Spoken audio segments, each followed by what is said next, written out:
Queridos amigos, hermanos, televidentes, que en esta Semana Santa hemos pensado desde Norte Grande Federal presentarles este especial de Semana Santa que nos irá ayudando a ahondar en los misterios que celebramos en estos días llamados santos, Semana Santa. Para los cristianos católicos, la Semana Santa claramente es el contemplar y meditar sobre el misterio central de nuestra fe cristiana, el cual es la pasión, la muerte y la resurrección del Señor. Por eso en este especial de Semana Santa, gracias a Norte Grande Federal, podremos ir discurriendo en los distintos momentos que debe vivir Jesús en los últimos días que Él estuvo en el mundo. Todos sabemos que la Semana Santa arranca con la solemne celebración del Domingo de Ramos, que evoca la entrada triunfal de Jesús a Jerusalén. Inmediatamente después de ese día gozoso,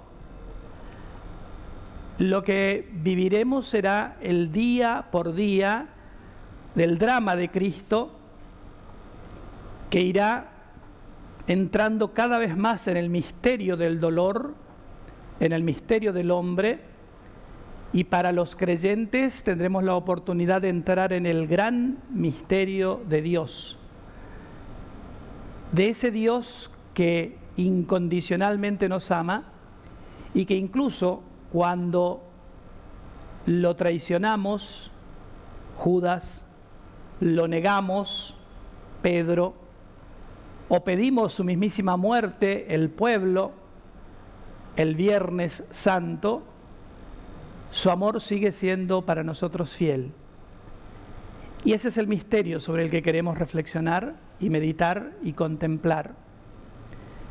El triduo pascual como tal arranca con una solemne celebración llamada la Cena del Señor, donde también vamos a meditar sobre el lavatorio de los pies y la institución de la Eucaristía, el sacramento por excelencia de los cristianos católicos, la Santa Misa.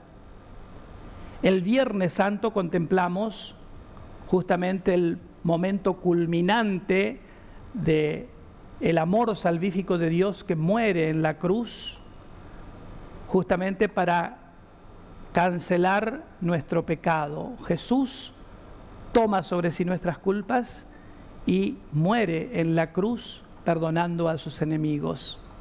Gran signo y prueba del amor incondicional que Dios tiene sobre nosotros. Y así llegamos al sábado. En el sábado, en el desarrollo de lo que es este especial de Norte Grande, especial de Semana Santa, contemplaremos dos imágenes muy potentes. La primera es la del sábado por la mañana, llamada la desolación de María. La Virgen ha perdido a su Hijo amado y está sola, y por eso la Iglesia en las horas matutinas honra y acompaña a María en su dolor como en su desolación. En las horas vespertinas la Iglesia se prepara para la gran celebración de la Vigilia Pascual, donde justamente la Iglesia, en un rito litúrgico absolutamente rico en signos, va a ir metiéndonos dentro de lo que es el misterio de la resurrección de Cristo. Y así llegaremos al Domingo de Pascua, también conocido como el glorioso tercer día, en el que Jesús emergerá victorioso desde ese sepulcro. Los invitamos, por tanto, a caminar con nosotros en este especial de Semana Santa, contemplando el misterio central de la fe cristiana católica, la pasión, la muerte y la resurrección del Señor.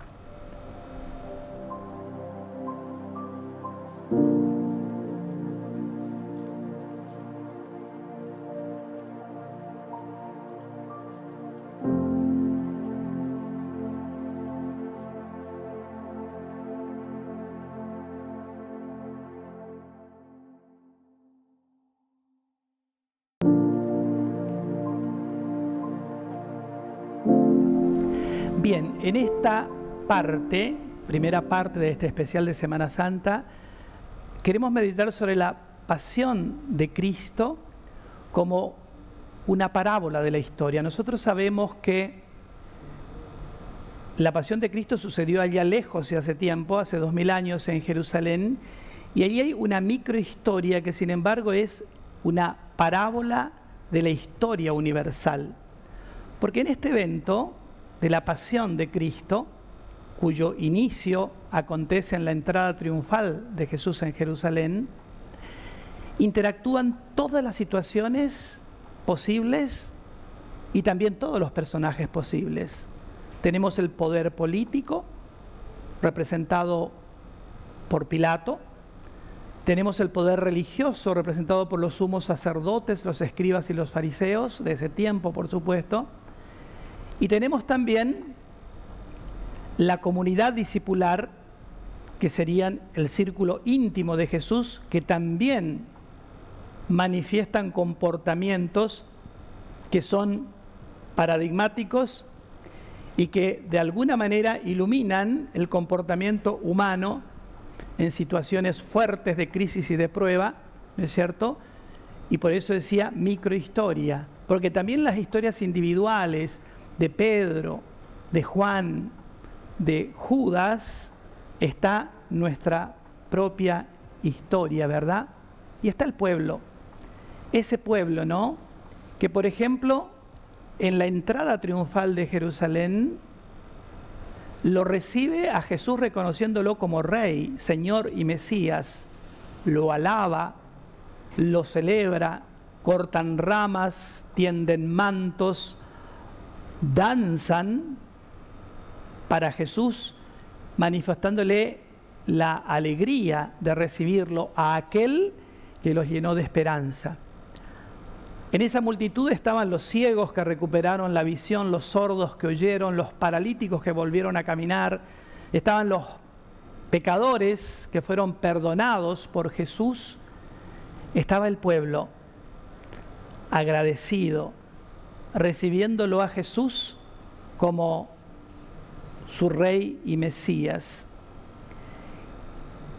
Y allí también, escondido en esa entrada triunfal de Jerusalén, de esa algarabía y de esa fiesta con la que es recibido el Señor, sin embargo está la tiniebla de esa manipulación perversa que algunos personajes de la historia de la pasión estarán tejiendo para justamente atrapar al justo y inocente,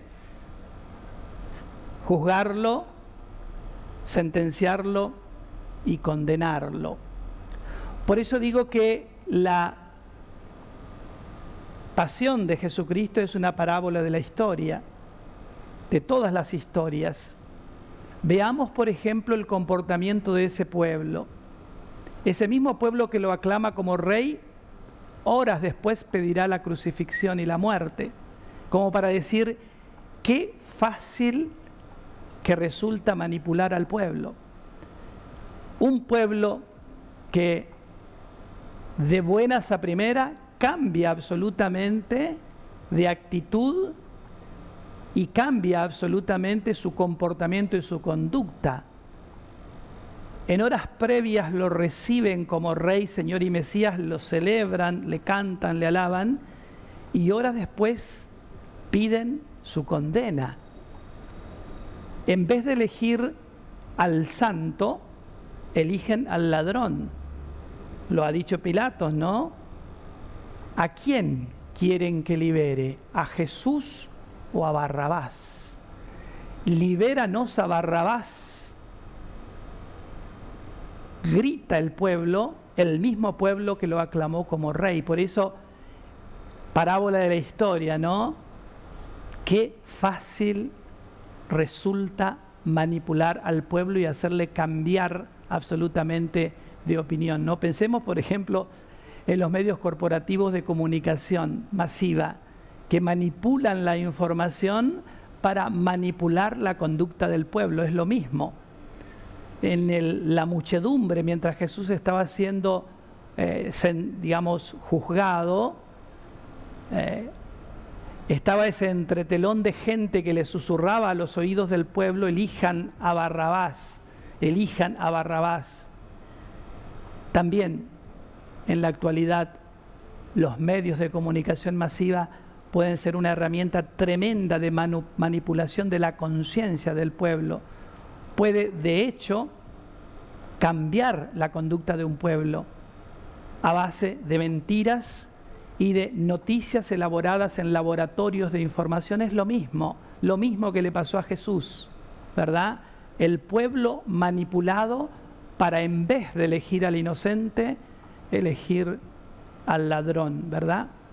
Y tenemos también en el relato de la pasión, el comportamiento de Judas Iscariote, que veremos después, y también el comportamiento de Pedro, ¿verdad? Dos personajes emblemáticos. Tenemos el comportamiento de la soldadesca, de ese poder de choque militar que masacra al inocente. Y tenemos la estructura de poder político que se lava las manos frente al inocente y no se hace cargo de salvarlo, de protegerlo, al más frágil, al más vulnerable, que en ese momento era Jesús. El poder político lo deja librado a su suerte. Por eso, en este especial de Semana Santa, en el que meditamos entonces sobre la pasión de Cristo, decir que la pasión de Cristo continúa vigente. Se sigue manipulando al pueblo, se sigue masacrando a los inocentes, el poder político sigue ejerciendo justamente su poder no como servicio al pueblo, sino como servicio a sí mismos para mantenerse en sus estatus y en sus privilegios, por lo cual la pasión de Cristo está vigente hoy en nuestros días.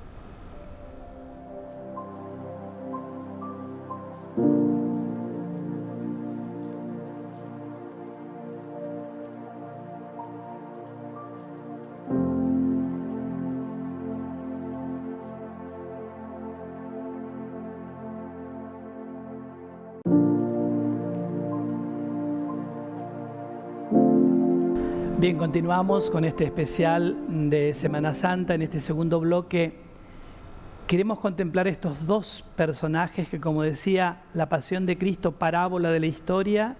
Entonces nos detenemos en estos dos personajes de la pasión de Cristo: Judas, el llamado traidor, y Pedro, el así llamado cobarde por haberlo negado a su maestro.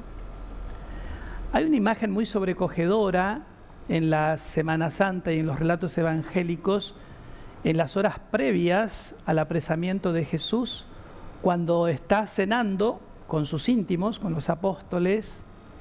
Jesús dice estas palabras misteriosas: les aseguro que alguno de ustedes me va a entregar. Y comienza, ¿no?, entonces todo esta inquietud en los apóstoles: ¿seré yo, Señor? ¿Seré yo, Señor? ¿Seré quién? Hasta que claramente Jesús señala a Judas: aquel que moja el pan en el mismo plato que yo, ese es el que me entregará. Y mirándole a Judas le dice: Judas, haz pronto lo que tengas que hacer. Y Judas se levanta, coge la bolsa y sale. El resto de los discípulos no entendió muy bien qué es lo que quiso decirle Jesús con haz pronto lo que tengas que hacer, pero marca claramente cómo Jesús, como Dios, es el que va marcando el rumbo de la historia. Y dice el texto que, esto es lo sobrecogedor, ¿no?, que cuando Judas sale de esa habitación en la que estaban cenando, dice el texto bíblico, y Judas entró en la noche, entró en la oscuridad. Claro, Judas iba a traicionar el proyecto. Judas iba a traicionar a aquel que era claramente el fundamento de ese proyecto, ¿verdad? Jesús, su maestro. Judas pretendió cambiarle la cabeza a Jesús y hacerlo entrar en la idea que él tenía de cómo debía suceder la liberación del pueblo de Israel. Podríamos decir que Judas intenta ideologizar la salvación. Claramente Jesús se opone a eso y por eso, al no coincidir con los planes de Jesús, Judas decide entregar a su maestro. Y de hecho, lo entrega, como dice el texto bíblico, por 30 monedas. ¿Qué nos invita a reflexionar esta imagen de Judas abandonando la comunidad y al maestro y entrando en la noche? Eso, esa fragilidad humana, esa debilidad humana de pretender nosotros hacer las cosas a nuestro modo, incluso intentando manipular a Dios y haciéndolo a Dios responsable de nuestros males, de nuestras frustraciones y de nuestros fracasos. Judas es la imagen justamente no solo de la traición, sino la de aquel personaje que encerrado en sí mismo, teniéndose a sí mismo como referencia, casi que dice, no vas a hacer las cosas como a mí me parece, listo, te entrego, te traiciono. ¿Cuántas historias individuales en las comunidades, en los pueblos, de personajes oscuros como Judas que intentan escribir la historia a su manera, de manera absolutamente egoísta, autorreferencial y absolutamente fundamentalista en sus ideas, ¿no? Cerrados. Sabemos cómo termina la historia de Judas, ¿no? Judas termina ahorcado, expresando que allí, cuando uno traiciona el amor, cuando uno traiciona los ideales, cuando uno traiciona el proyecto, lo que nos espera es la catástrofe. Pero el otro personaje fundamental, digamos, en el relato de la pasión es Pedro. Pedro era un hombre absolutamente bueno. Pedro, el primero de los apóstoles, al que Jesús le había dicho que sería la piedra sobre la que edificaría su iglesia, manifiesta en las horas de la pasión de Cristo su dimensión más humana, más frágil, más vulnerable, más cobarde, diríamos, ¿no? Él le había prometido a Jesús que era y estaba dispuesto a dar la vida por su maestro.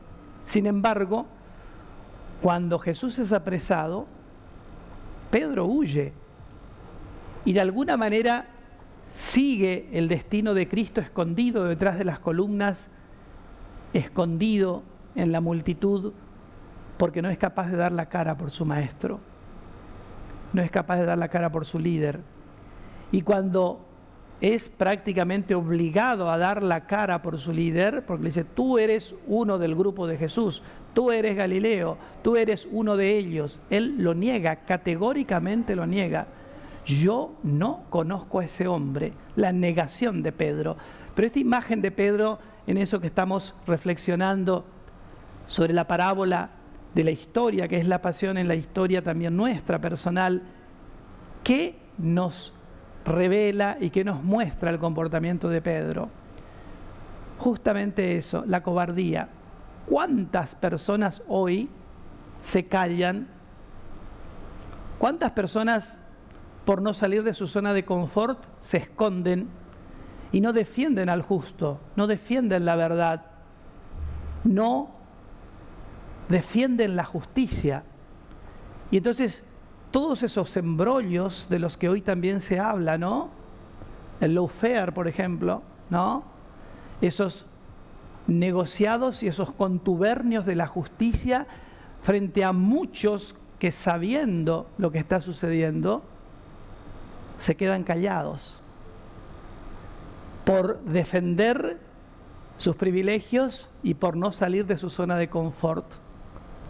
Pedro lo niega a Jesús porque le implicaba claramente pagar lo que significaba honrar la verdad y defender y salvar al justo. No lo hace, es cobarde, huye. ¿Cuántos personajes, cuántos dirigentes hoy en nuestra sociedad pecan de omisión, de cobardía y se callan frente a la masacre del inocente, frente a la humillación del pobre, frente a todas las injusticias posibles? Emerge con fuerza la imagen del Pedro cobarde, que también él se lava las manos, niega la verdad y huye. Y esa cobardía entonces es claramente expresión de los tantos cobardes de la historia, ayer, hoy y siempre, que no se juegan por el inocente, se esconden, niegan la verdad. Y así le va la historia, ¿verdad? Por eso cierro esta parte, digamos, de este especial de Semana Santa, en este segundo bloque, deteniéndonos en estas dos imágenes. Judas, el traidor, el que quiere ideologizar, digamos, la salvación, y Pedro, el cobarde, el que peca de omisión y hace que nada cambie, se que mantengan las cosas como están.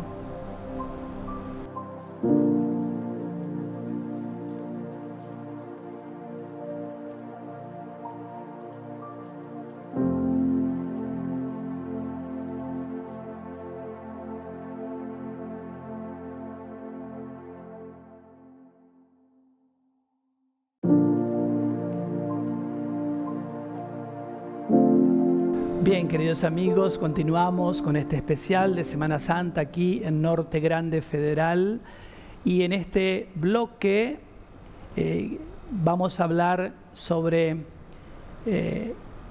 lo que la Iglesia llama el primer día del triduo pascual. Nosotros sabemos que hay un triduo pascual. Triduo significa 3 días, que son los 3 días centrales donde acontece el misterio de la salvación, ¿verdad? Y en este primer día del triduo, que es Jueves Santo, allí tenemos el primer día del triduo, Jesús da unos signos muy potentes que, digamos, marcarán absolutamente la historia de la humanidad, porque son signos absolutamente poderosos que de alguna manera, digamos, revolucionan la conciencia del ser humano y lo direccionan hacia un modo de ser, un modo de vivir. En el primer día del triduo, la Iglesia celebra lo que se llama la Cena del Señor, y dentro de esa cena nosotros tenemos, es la última cena, más conocida comúnmente como la última cena. En esa última cena nosotros tenemos 2 signos muy característicos. La institución, por así decir, de la Eucaristía, Jesús celebrando esa última cena, entonces inaugura la misa, es la primera misa, entonces, que se celebra allí el Jueves Santo, primer día del triduo pascual, y dentro de esa cena Él da otro signo muy importante, ¿no es cierto?, que es el del lavatorio de los pies. Indirectamente al, digamos, celebrar la primera misa, ¿no?, en la última cena, e instituir la Eucaristía, instituye también un servicio que los hombres prestarán a lo largo de todos los siglos y de los milenios en la Iglesia, y que es el sacerdocio. Claramente para perpetuar ese misterio que Cristo, digamos, revela al decir que Él se va, pero que queda en el signo sacramental, que es el pan y el vino, debía dejar también aquellos que, representándolo en el mundo, debían llevar adelante ese rito, los sacerdotes. Por eso entonces diríamos que en este apartado, digamos, en este especial de Semana Santa, vamos a reflexionar sobre esa última cena, sobre el lavatorio de los pies y su significado, sobre la institución de la Eucaristía y su significado, y por supuesto sobre el sacerdocio. Veamos la institución de la Eucaristía. Jesús físicamente va a dejar el mundo. De hecho, es jueves, el viernes Jesús muere, ¿no es cierto? Es sepultado y dice la fe que resucita. Después permanecerá un tiempo aún en el mundo. Sabemos que son 40 días después de su resurrección hasta que vuelve a los cielos. Jesús claramente quiere dejar su presencia en el mundo, no una presencia simbólica, no una presencia legendaria, diríamos. Él quiere continuar estando en el mundo de manera absolutamente real, ¿no? Y en la última cena, cuando Él instituye la Eucaristía, ¿qué es lo que dice? Tomen, esto es mi cuerpo que se entrega por ustedes. Y parte el pan, ¿no? Después agarra la copa y dice, tomen, esta es mi sangre que se entrega por ustedes. Mi sangre, ¿no? Que será derramada por ustedes y por muchos para el perdón de los pecados. Y da una orden en imperativo. Hagan esto en memoria mía. Hagan. Es una orden divina, una orden de Dios.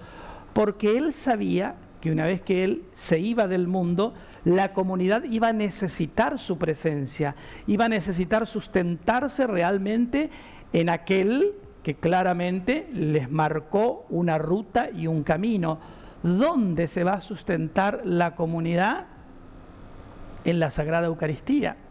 La Sagrada Eucaristía será claramente el signo sacramental en el que desde el primerísimo tiempo la comunidad comprenderá que ahí vive Jesús, que ahí está su presencia real. Pues la Iglesia confiesa, ¿no?, que en la Eucaristía, en el pan que el sacerdote consagra y por eso instituye también el sacerdocio, repitiendo las exactas palabras de Cristo, repitiendo los exactos gestos de Cristo, allí está aconteciendo verdaderamente un misterio por la acción del Espíritu Santo, en el que ese pan deja de ser pan para transformarse en la presencia viva y real de Jesucristo, y ese cáliz deja de ser cáliz para transformarse también en la presencia real de Jesús. Allí está la persona viva de Jesús escondida en los signos sacramentales, pan y vino, ¿verdad?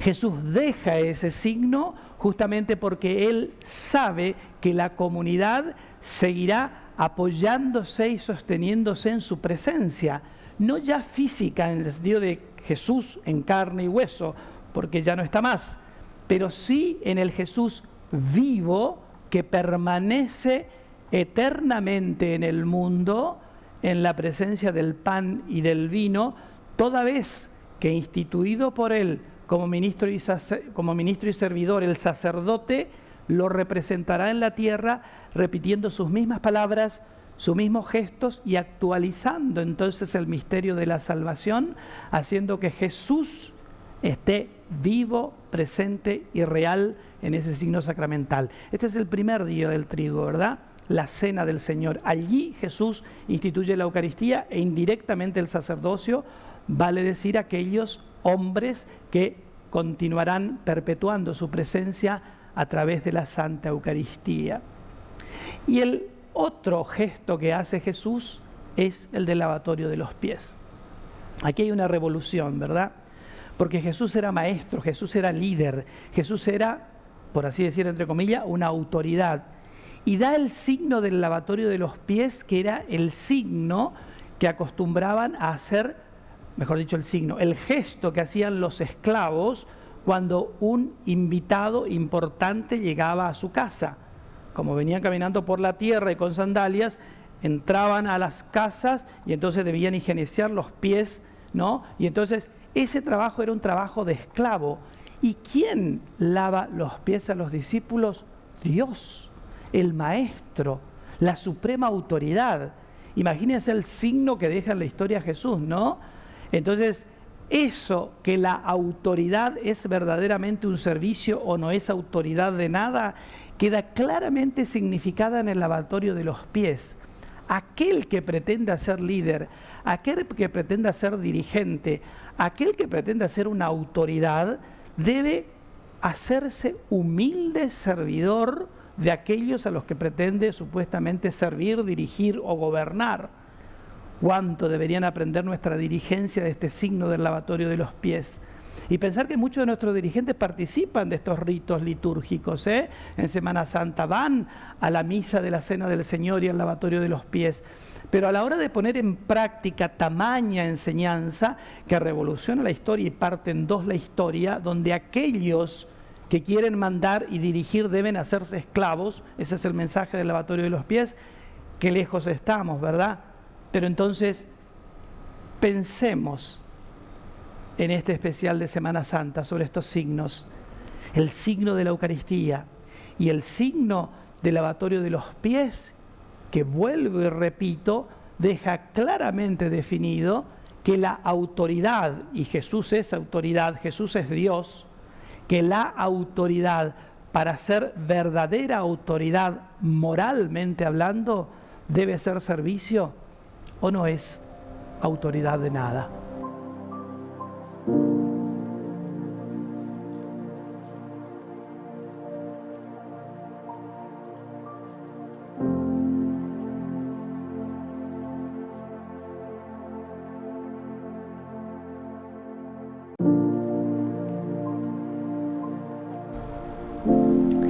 Bien, continuamos con este especial de Semana Santa, aquí desde Norte Grande, Federal, caminando con Jesús en el misterio de su pasión y de su muerte y también de su resurrección, la parábola de la historia. Y en este bloque hablábamos en el anterior sobre el primer día del Triduo, que era la cena del Señor y el lavatorio de los pies. Entramos al segundo día del Triduo, que es la pasión y muerte de Jesús. El Viernes Santo es el segundo día del Triduo. La Iglesia, único día en el que no se celebra misa en ningún lugar del mundo, recuerda, evoca y actualiza el misterio de la pasión y muerte de Jesucristo. El Vía Crucis, es decir, los pasos de Cristo que marcha hacia la muerte, hacia la entrega absoluta e incondicional a la voluntad del Padre, que recibe entonces esa, digamos, ofrenda que es la propia vida de Jesús en la cruz como agradable para resarcir, para limpiar el pecado de la humanidad ayer, hoy y siempre. La muerte de Cristo, que es un sacrificio ofertorial que Jesús hace en su propio cuerpo y en su propia sangre para limpiar el pecado de la humanidad, es justamente una ofrenda agradable al Padre que lo ofrece Jesús, el hombre Dios. ¿Y por qué digo Jesús, el hombre Dios? El sacrificio de Cristo en la cruz, la muerte de Cristo en cruz, se llama sacrificio vicario.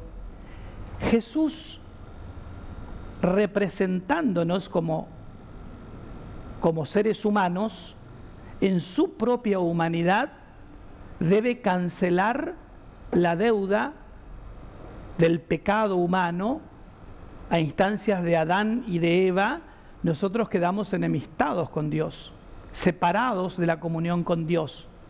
Y entonces debíamos recomponer esa unidad con Dios, y Dios claramente envía a Jesús al mundo para que Jesús recomponga esa deuda tomando carne. Jesús toma carne de la Santísima Madre, la Virgen María, que era humana, aunque no tenía pecado, preservada por la misión que tenía.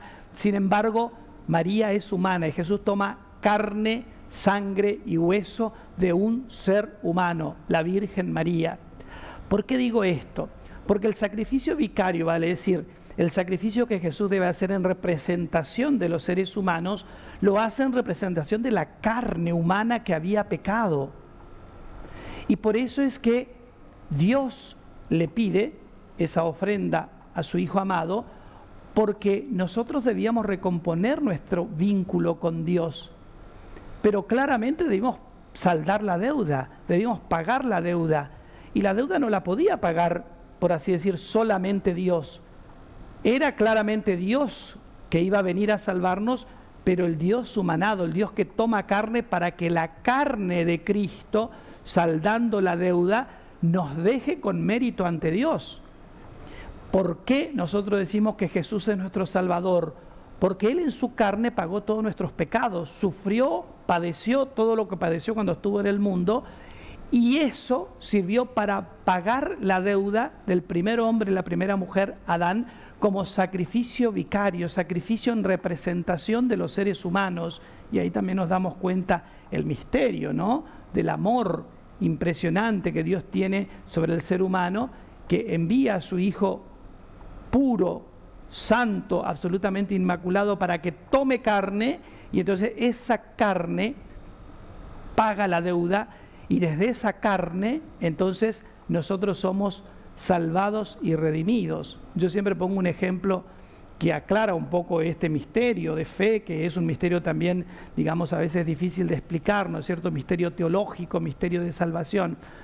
Yo digo, ¿por qué Jesús debió tomar carne para pagar nuestra deuda? Porque si Jesús no tomaba carne, nosotros no tendríamos ningún mérito como seres humanos ante Dios, ¿no es cierto?, a la hora de decir, pagamos nuestra deuda, pagamos nuestros pecados, si solo hubiera sido intervención divina sin participación de la carne humana. ¿Por qué digo esto? Y clarifica bien el ejemplo ¿no? ¿Qué tal que, por ejemplo, Alemania o Japón, que son países muy potentes económicamente, vengan y digan, bueno, le vamos a pagar la deuda a los argentinos? Y van al Fondo Monetario Internacional y le pagan la deuda a todos los argentinos sin que nosotros tengamos ninguna intervención. Desembolsillan de sus tesoros la plata y pagan la deuda de los argentinos. ¿Qué mérito tendríamos ante el mundo? ¡Qué vergüenza! Quedaríamos siempre como avergonzados por no haber sido capaces de saldar nuestra deuda.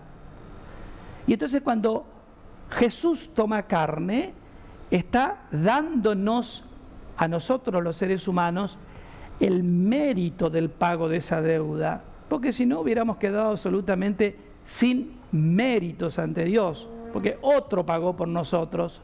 No, Jesús encarnándose paga nuestra deuda con carne humana, y entonces sí podemos pararnos ante Dios con mucha dignidad, con mucho, diríamos, orgullo también, porque en Cristo, hombre, Dios, hemos sido capaces entonces de pagar esa deuda, ¿no? Pero en todo caso, el Viernes Santo contemplamos ese misterio de amor incondicional de Dios, de amor fiel de Dios. Jesús muere por amor y muere enseñándonos a amar, ya que Él muere perdonando a los enemigos, aquellos que lo masacraron, que lo destrozaron, que le volvieron absolutamente nada, ¿no? Son perdonados por Jesús. Jesús muere en la cruz diciendo, perdónalos, Padre, porque no saben lo que hacen. Y en ese gesto incondicional de amor absoluto del hombre Dios, nos abre un camino también a nosotros para creer que es posible perdonar, para creer que es posible amar a los enemigos, para creer que es posible redimirnos nosotros mismos sobre la base del perdón, de la compasión y de la misericordia. El amor no será defraudado. El amor siempre es victorioso. En el odio, en el rencor, en la guerra, en las divisiones siempre perdemos. Lo que deja el odio, el rencor, el resentimiento siempre es devastación. Sin embargo, el amor nos abre la posibilidad a una redención maravillosa, porque el amor siempre es victorioso y en el amor nunca seremos defraudados. Ese es el ejemplo y el testimonio de Cristo en el segundo día del Triduo, muriendo en la cruz por amor y abriendo en la historia un nuevo camino, el camino del perdón, el camino de la misericordia, el camino del amor a los enemigos, el camino de un ser humano mejorado. ¿Cuánto deberíamos aprender los argentinos del testimonio del Cristo que muere en la cruz? Enfrentados, divididos, hablando mal, arrancándonos los ojos, despellejándonos por poder, por avaricia, por mezquindad tantas veces. Y seguramente también muchos de esos medios de comunicación, dirigentes, van seguramente ante la cruz, hasta se arrodillan frente a esa cruz sin entender que el significado que dejó Jesús en la historia al morir Él en la cruz es que seamos mejores personas, mejores seres humanos, amando, perdonando, construyendo unidad a base de sacrificio, a base de perdón, a base de entrega. Cada uno debería hacer eso y seguramente si fuéramos capaces de hacerlo, qué diferente humanidad, qué diferente sociedad, qué diferente país tendríamos.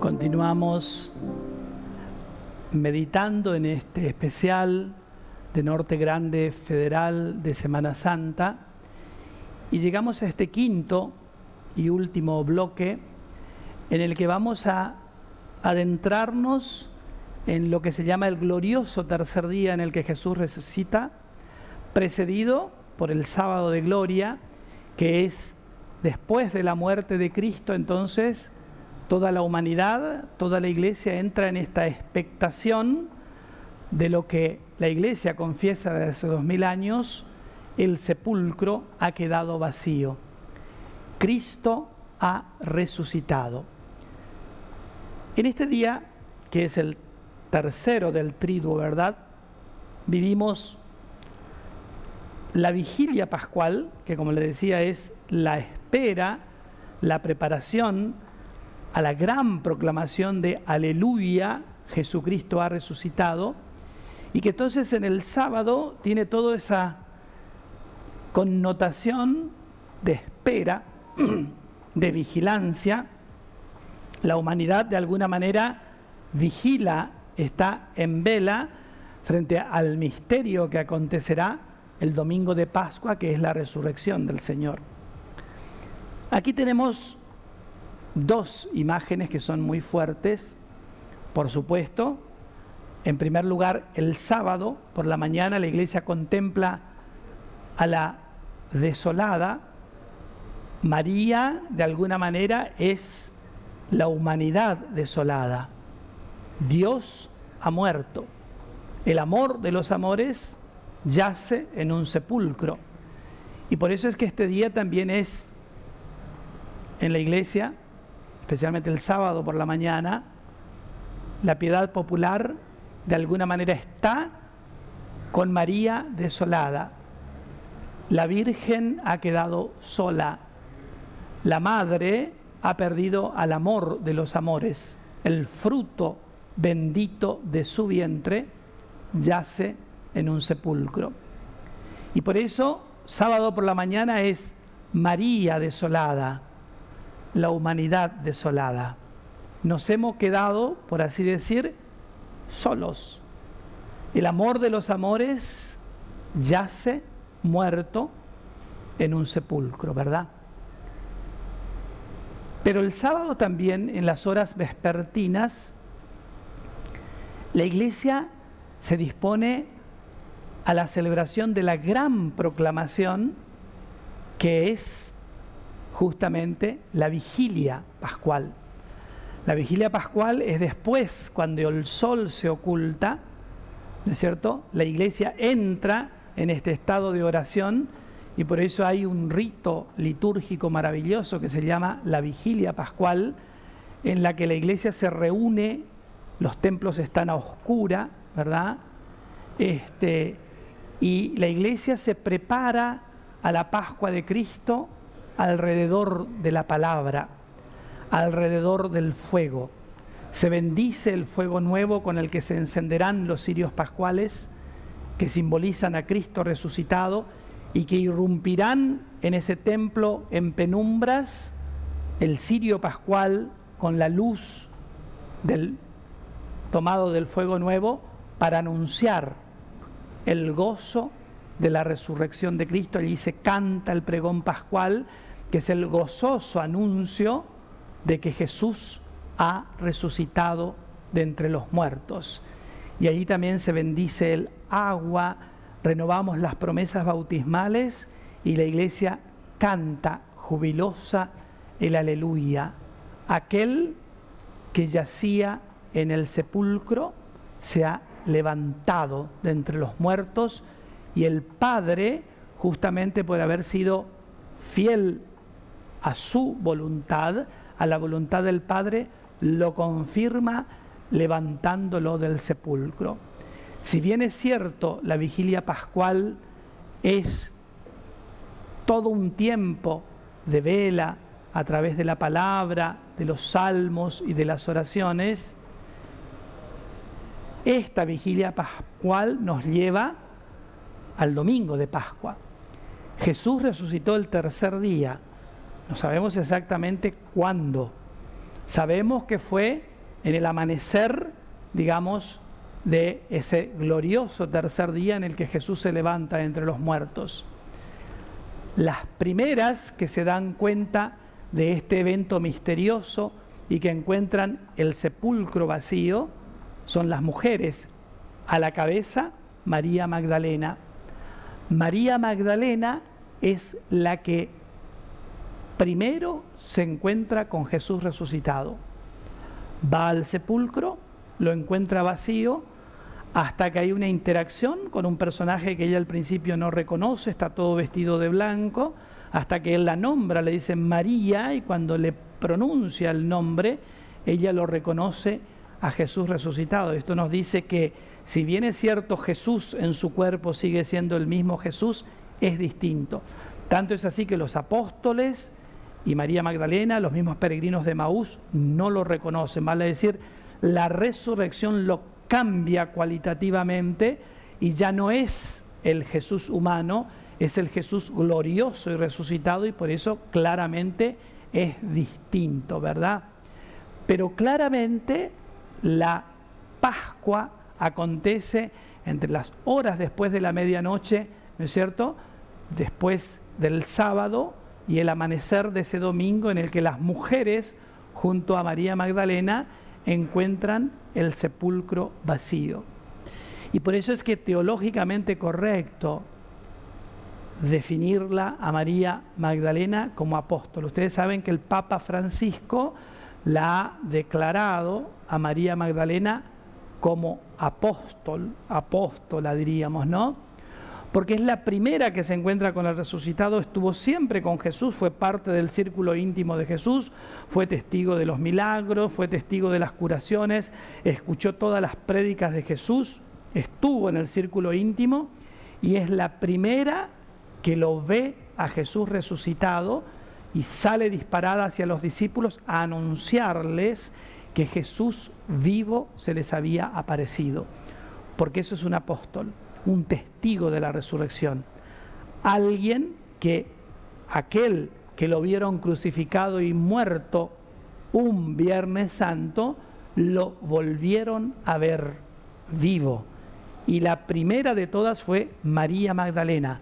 Por eso es apóstol, porque no solamente fue testigo de los hechos milagrosos de Cristo cuando estuvo en vida física humana, sino que lo ve vivo, la primera, glorioso y resucitado, y sale a anunciar a los hermanos: Cristo está vivo, Jesús volvió a la vida. Ese es el glorioso tercer día, ese es el domingo de Pascua, el día en que la Iglesia jubilosa proclama que el amor ha vencido al odio, que la gracia ha vencido al pecado, que la vida ha vencido a la muerte. Y jubilosa la Iglesia proclama: aleluya, Jesucristo resucitó. Ese clamor atraviesa los siglos y los milenios, y la Iglesia, con todo el júbilo y con toda la autoridad también que viene del testimonio apostólico y de la palabra de Dios, le anuncia al mundo: muerte, ¿dónde está tu victoria? Muerte, ¿dónde está tu aguijón? Cristo vive, Cristo reina y Cristo impera. Aleluya, Jesús realmente resucitó.